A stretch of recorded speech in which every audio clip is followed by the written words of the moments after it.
This is a specialized human-shaped shark cage I designed. And this is me in the middle of a shark feeding frenzy in that cage, which as it happens, doesn't actually keep the sharks out. They're in the freaking cage! But to understand how I ended up in the middle of the Bahamas with buckets of blood, surrounded by a butt ton of sharks, we've got to go back exactly 1 year. Because that's when I ran a test to see what really happens if sharks smell a drop of human blood in the water. For that experiment, I pumped out 15 drops of human blood per minute for an hour, pretty close to a bunch of sharks that in the end just weren't really that interested. So this busted the myth from the movies that sharks are these ruthless killers that just go crazy if they smell a drop of your blood from a mile away. But those results made me really curious if the sharks would react differently to fish blood versus human blood. And if they did go crazy for fish blood, could I use that to put myself right at the center of a shark feeding frenzy? And so to satiate my curiosity, my friends at Discovery helped me make my way back to the Bahamas as part of Shark Week this year. But this time, I wouldn't be alone. What up, Robes? Oh, wow. Mark's jumping in on this? What's up, y'all? Look, last Shark Week, shark tried to kill me. I figure we'll have a little bit of science with Rober, a little bit of fun with Dude Perfect, and a little bit of me. All right, y'all ready to do this? We were born ready, sir. All right. Chop, chop. Let's get to it, fellas. We will not let you down. Looking forward to it. See ya. Yeah, I've got this idea for a build to just really get me in close with the sharks. Last year, I was in the water. Rober. That was me saying I'm finished with the call, bro. No, yeah, of course. All right, see you guys later. Let's get to it. Let's do this. Looking forward to it. See ya. And so in the direction of Shaq Diesel, it was time to head to the Bahamas. All that was left was to swab my nose to prove to the Bahamian government that I didn't have coronavirus. The only problem was, my test came back positive. And this just made me really sad, because not only was I gonna miss out on this epic adventure, but as far as I was concerned, I was basically just waiting to die. And I had to interact with my family through the glass door to the backyard using a laser pointer, and not even Fat Gus would get within 6 feet of me. Now I'm happy to say I eventually beat the Rona and tested negative, but the only problem now is I missed my chance because they were no longer accepting any commercial flights from America, cause we're #1, baby. So I was once again incredibly sad, until I found a loophole. Because while you couldn't go to the Bahamas on a public commercial flight, there were no rules against going to the Bahamas on a private jet. And since this was the first and last time I would ever have my own personal G6, I acted like I'd been here before, like the true professional I am. I mean, mostly.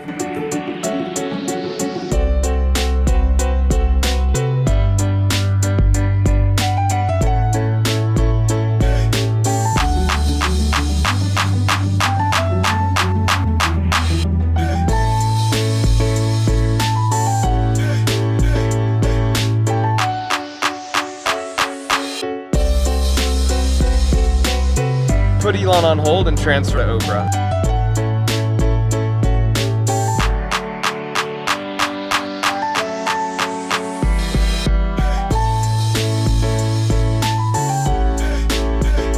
And I should mention, flying across country on your own plane isn't the most ecologically responsible choice. So while I was in the air, I utilized this website called teamtrees.org, you might have heard of it, to plant enough trees to suck up the carbon not only from my flight, but the next 100 flights this plane would take. In the end, it's important you guys know I'm still super grounded and I didn't let the experience change me one bit. And so now that I was in the Bahamas, the first thing I did was check in with my marine biologist, shark diving expert buddy Luke Tipple, because we need to figure out how to somehow get blood out of a fish. Oh, just like that. This is how we do it. The first thought is like, can you just freaking blend a fish? Give it a shot. I'll be over here. Dude, you've clearly never seen Will It Blend. There's a whole YouTube channel dedicated to this. Ready?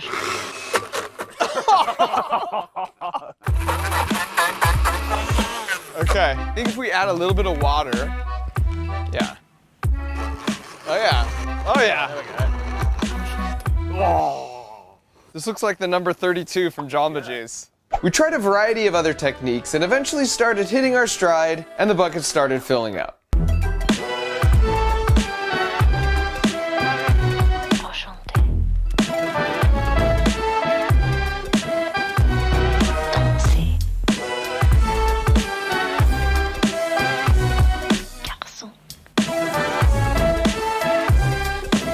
I couldn't smell this, that looks pretty delicious. The good thing about Mark is it's his stupid idea, but he's not making other people do it. I respect that about me too. Yeah.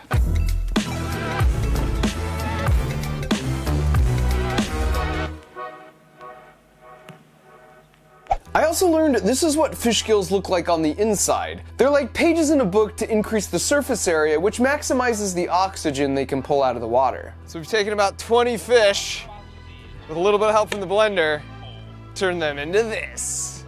If I'm a shark, I'm like, that's freaking delicious. Now that we had 5 gallons of mouth-watering fish blood smoothie, it was time to get some answers. We already know that sharks don't necessarily go nuts in the presence of a little bit of human blood, but would they go nuts in the presence of a little bit of fish blood?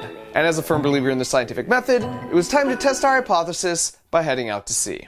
Once we were far enough from land, Luke and I came up with the game plan for the experiment. Basically, we would have 2 surfboards in the water. One would have a 5-gallon bucket of our fish blood smoothie, and then another would have 5 gallons of human blood. We would also have a third board that just had seawater as a control to make sure the sharks weren't just interested in the surfboards. Then we would pump out the contents of each of the buckets over the course of an hour and observe how many sharks approached each board. Then once we know which one they prefer after this, we'll use that tomorrow in the cage just to create the most wild feeding frenzy, right? Which sounds super fun to me. Because you're not in the cage.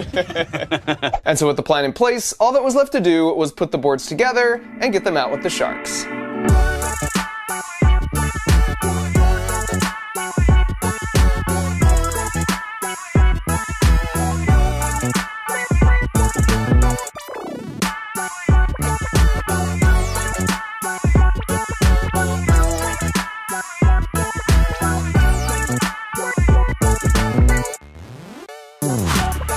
One of the limitations to last year's test was that the boards might have been too close to the boat, so it's possible some of the sharks actually smelled the blood but didn't investigate it because they were just waiting for a handout from the boat. So this time, we basically placed the boards in the middle of the frickin' ocean, super far away from the boat so it wouldn't be a confounding variable. Oh, and I should also mention, we ended up using cow's blood because it's really hard to legally find 5 gallons of human blood. And after talking with a couple shark scientists, they've shown experimentally that all mammal blood essentially smells the same to sharks. So it wouldn't affect the results to use cow blood in place of human blood. So now that all 3 boards were in place, we double-checked to ensure each was anchored down to the ocean floor. Then I just had to start all 3 custom-built pumps using our custom-built remote trigger, which is the exact moment I realized it must have got busted while being shipped out here because it wasn't sending a signal, which sucks because there's absolutely no way to run the pumps manually. Luckily, a trick I learned while working at NASA is you always build redundancy into your systems, just in case. So we have it in the code that if no remote start signal is received after an hour,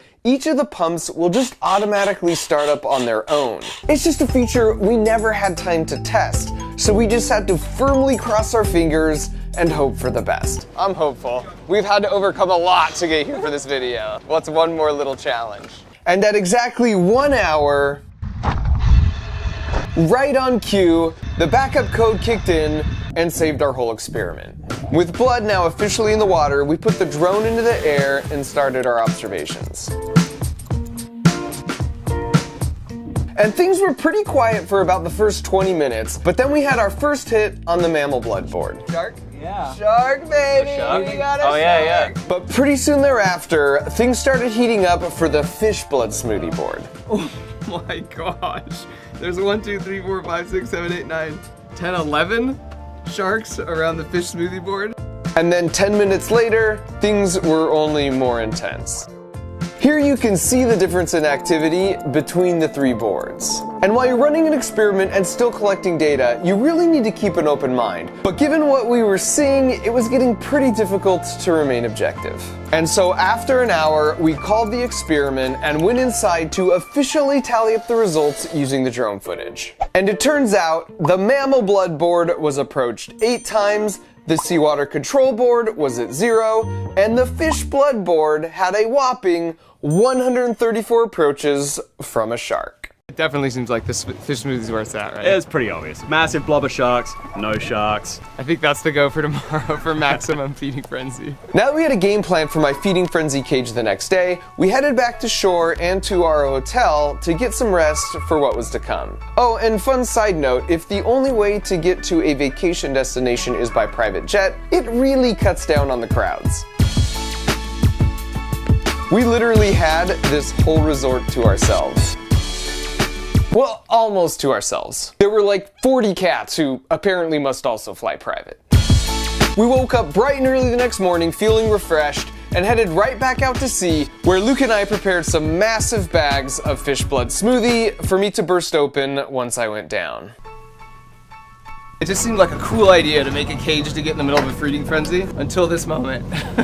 Now that they're making me put on freaking chainmail, it makes me reconsider my life choices. If something terrible happens, Shaq, you gotta take care of my family because this is all your fault. Yeah, let's go.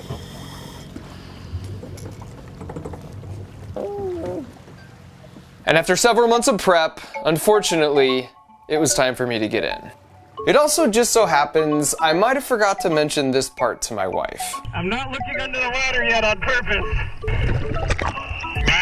She might have been under the impression I was just doing another experiment with surfboards and pumps. Sorry, sweetie.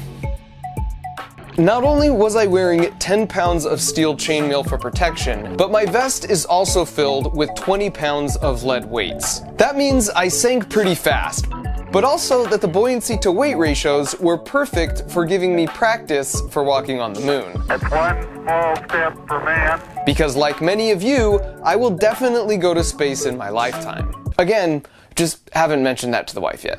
Super Mario jump, here we go.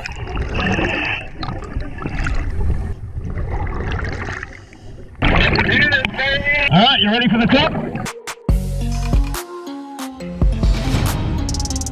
Okay, Mark, the base is coming behind you right now.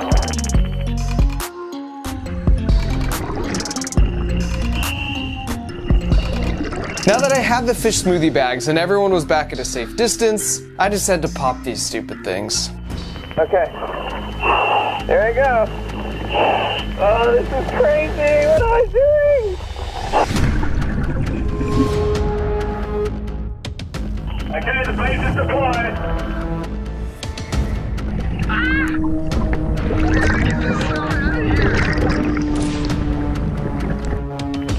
And here they come. Oh. Oh my God! Oh, they're coming to me!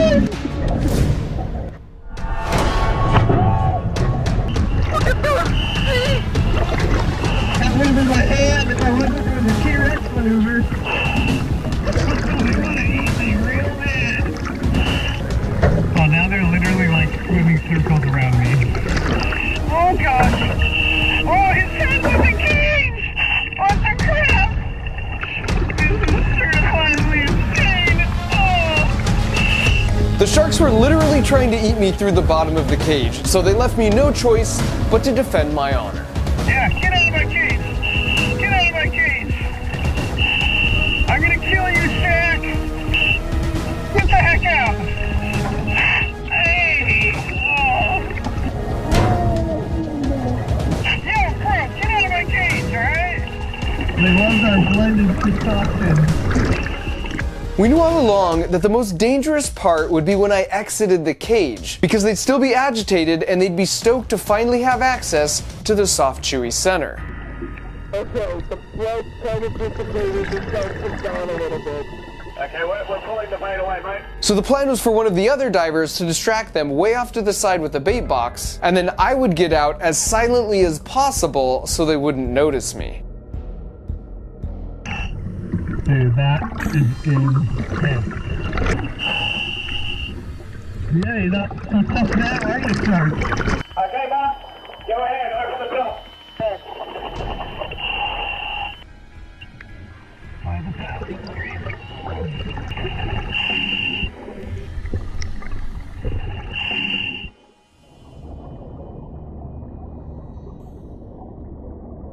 Oh, crap. That was loud.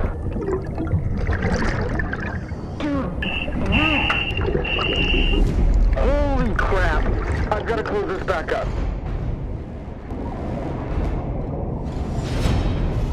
Oh, jeez. Luke, I need help, man. Holy crap. Jeez. If you're off, mate, then shot back going away. I want to get you back to the surface.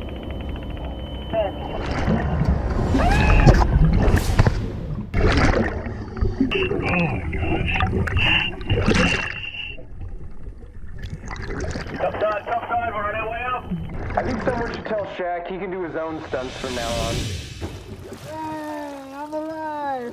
The main takeaway for me for this experience is that sharks have been on this planet longer than the dinosaurs or even trees have. So they've had 400 million years of evolution to develop these instincts that are rewarded for smelling fish blood. Humans and cows would be an extremely rare delicacy, so it makes sense that it's not just hardwired into their brains. And so with all my limbs intact and with my curiosity fully satiated, I will leave you with these profound words that in my defense might have been the Dramamine speaking. As humans, we're always the predator and not really ever the prey. But this gave me a sense of what it's like to be a tuna fish.